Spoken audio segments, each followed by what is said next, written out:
Bismillah ar-Rahman ar-Rahim. T2T Egypt 2020, my personal feedback.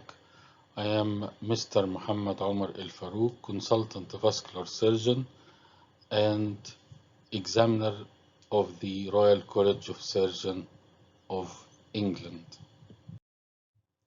Over the last 5 months, I have enjoyed this course tremendously. It was a great course with a great organization, with a great effort done in teaching doctors, and I have really learned a lot from the content of this course. And I thought to put my reflection in this quick presentation. Conflict of interest?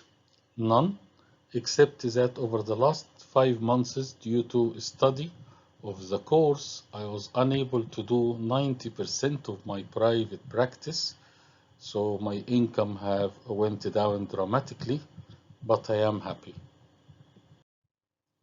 The learning objective over this 10 minutes presentation, I'm going to speak about overall assessment of the course, few reflection about certain aspects from my point of view, and thanks to everyone in the Harvard team, and a few suggestions, if I may, to the course and a conclusion.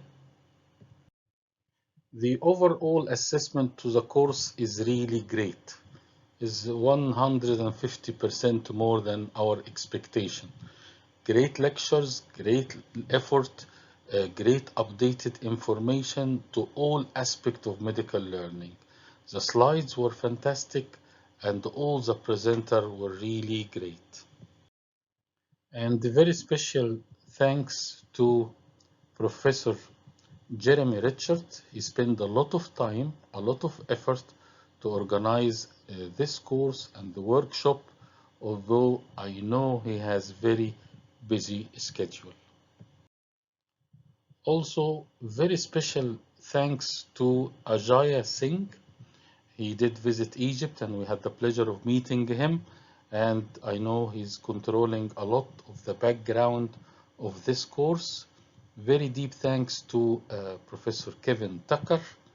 He also have enlightened a lot of the lecture, a lot of discipline in the course, and the 2 great workshops organized by Mary Ellen Goodhamer. Excellent presenter, excellent effort. Thank you very much for all this great work. Here I will mention some reflections or feedback from my point of view.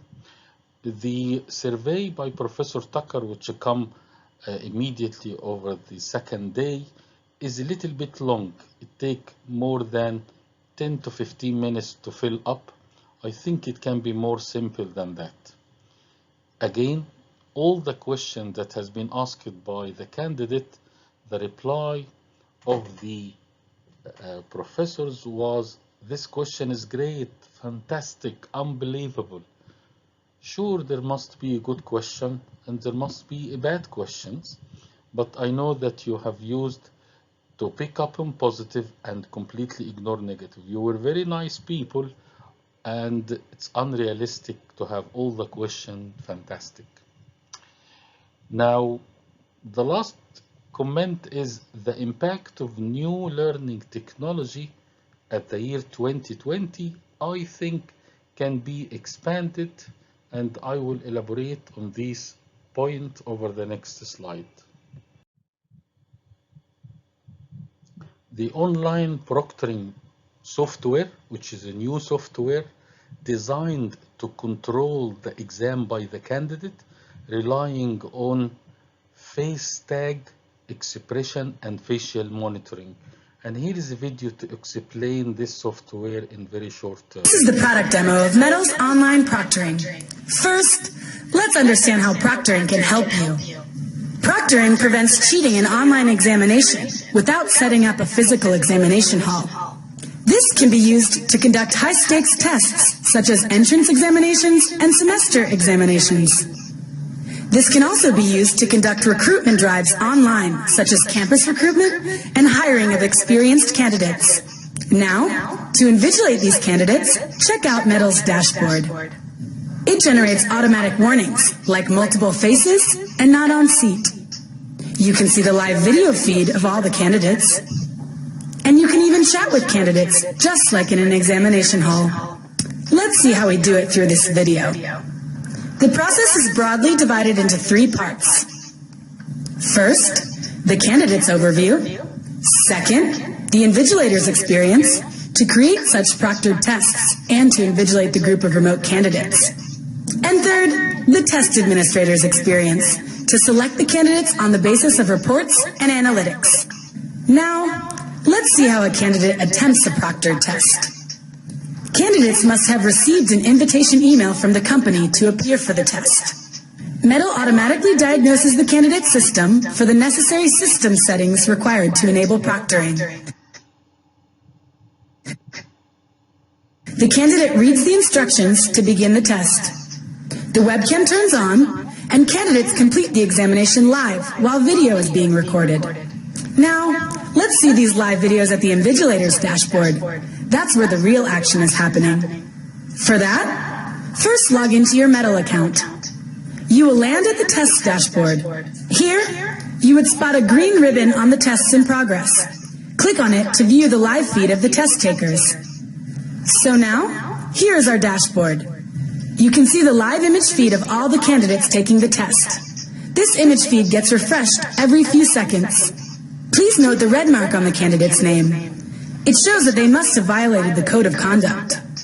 To see a particular candidate's live video, click on his or her name. Here's the live video feed of that candidate. The red marks in the video indicate times when the candidate showed unexpected behavior, like multiple faces or not on seat. You can click on the individual red marks to see those particular snapshots. You can also see the complete details of the candidate, plus the time remaining for the test.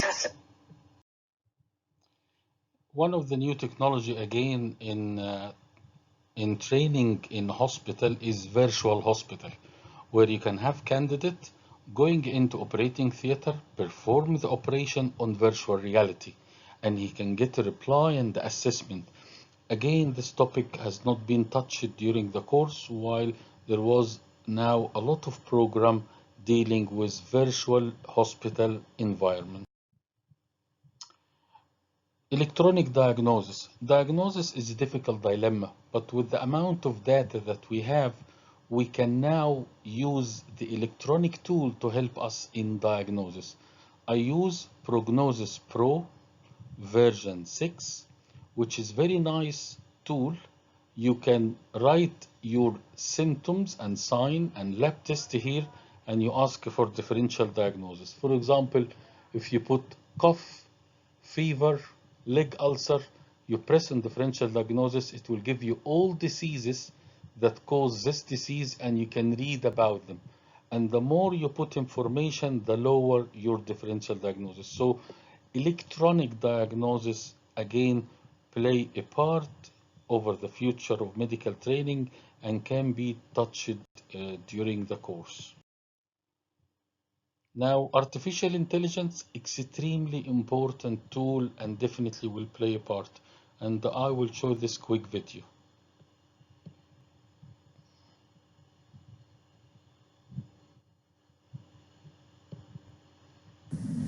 It's inevitable. AI is going to change healthcare as we know it. But in this video, I want to show you a few medical specialties where it's already making a difference.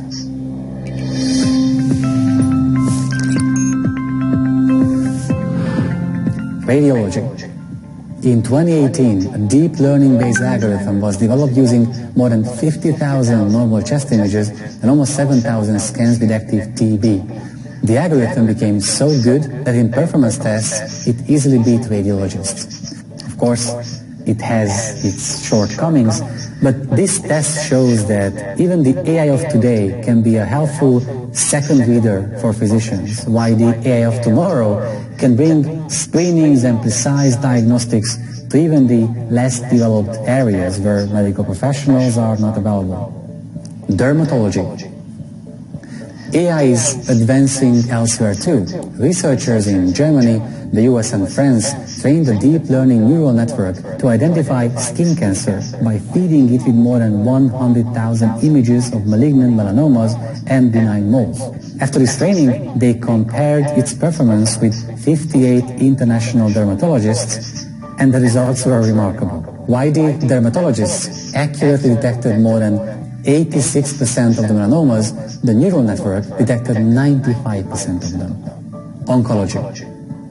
One of the biggest promises of AI is that one day it could crack the code of individualized cancer diagnosis and treatment.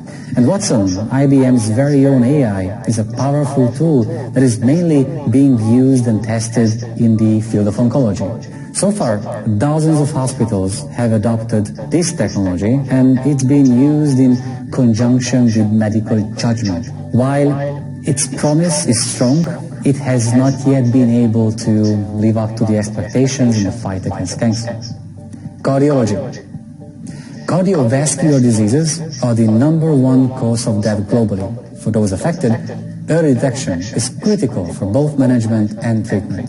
And in the future, AI-based predictions could be a lifesaver.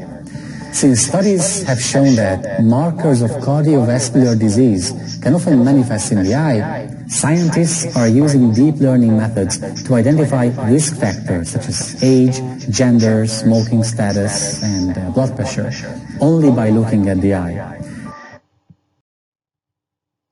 Here is some example, and there are plenty of references. This is an example in pulmonary diseases, which I know will be very interesting to Professor Richard.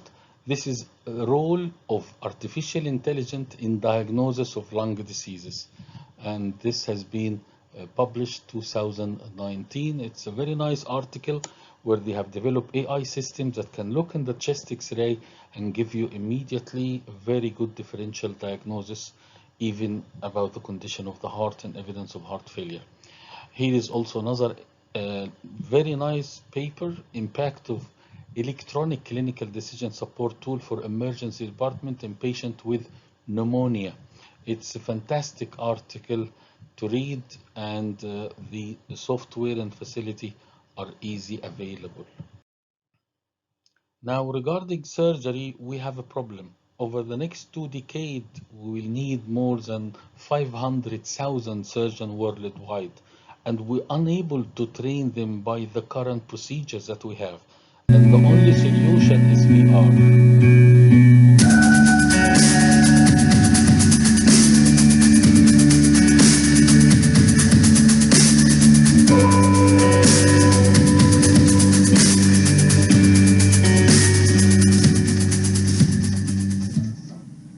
With VR, press the Start button to begin.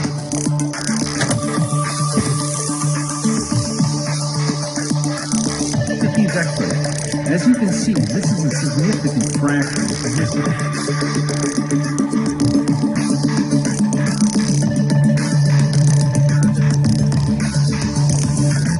See the patient tissue. You will need to further dissect the deep tissue by using a scalpel again to make a deeper incision and exposing the figure. But again, this is the application.